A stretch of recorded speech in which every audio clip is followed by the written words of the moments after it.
નમસ્કાર, હું નાગરભાઈ જોશી. પ ઠ અને હણ કન્યા રાશિ માટે 2082નું વર્ષ કેવું જવાનું છે એનું પૂર્વનામ અનુમાન આપણે જોઈ લઈએ. ગુરુ 11મા સ્થાનમાં છે અને ગુરુ 11મા સ્થાનમાં એટલે કે લાભ સ્થાનમાં છે અને લાભ સ્થાનમાં બેસી અને બહુ જ ગુરુ ઊંચું ફળ આપી દે એવું નથી, પણ અંતે સારું ફળ આપે એવો કર્ક રાશિનો ગુરુ છે.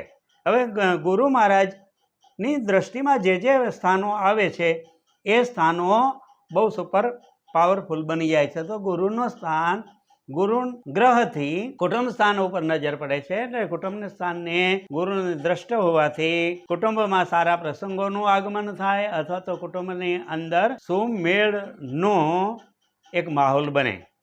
ત્યાર પછી સાહસ સ્થાન ઉપર દ્રષ્ટિ છે ગુરુ મહારાજની.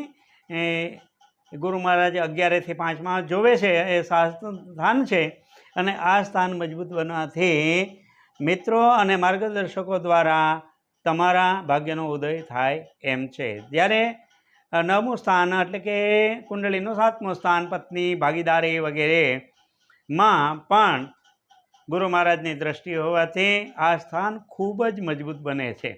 હવે આ ગુરુ મહારાજની દ્રષ્ટિથી કુટુંબ સ્થાન, સાહસ સ્થાન અને ભાગીદારી અથવા તો પતિ પત્નીનું સ્થાન એ મજબૂત બનતું હોવાથી ગુરુ મહારાજની કૃપા રહેશે. હવે આપણે કેતુ અને રાહુને જોઈ લઈએ તો કેતુ 12મા ભાવમાં છે અને રાહુ 6ઠ્ઠા ભાવમાં છે.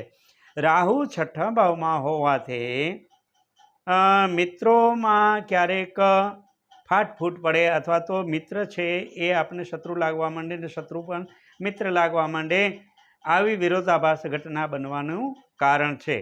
કેતુ એ 12મા ભાવમાં છે, એ કેતુ પાપ ગ્રહ છે અને રાહુ પણ પાપ ગ્રહ છે.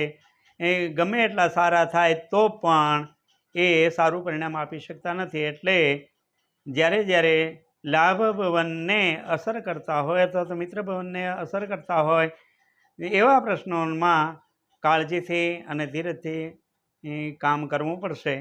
અહીંયા આપણે શનિ મહારાજને જોઈએ તો શનિ મહારાજ 7મા ભવનમાં છે. 7મા ભવન એટલે પત્નીના ભવનમાં, ભાગીદારીના ભવનમાં આ છે.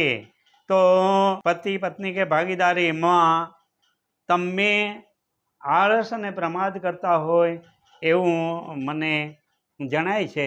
અને શનિ મહારાજની દ્રષ્ટિથી ભાગ્યસ્થાન, તમારું પોતાનું સ્થાન અને સુખનું સ્થાન, આ ત્રણેય સ્થાનને ડિસ્ટર્બ કરે છે. એટલે પ્રમાદે કરીને લાભ ઓછો મળે, પ્રમાદે કરી અને પોતાનું આરોગ્ય અથવા તો પોતાના વિચારોને બગાડ આવે અથવા તો સુખની અંદર પણ આ શનિ મહારાજ અસર કરશે. અસ્તુ, ધન્યવાદ.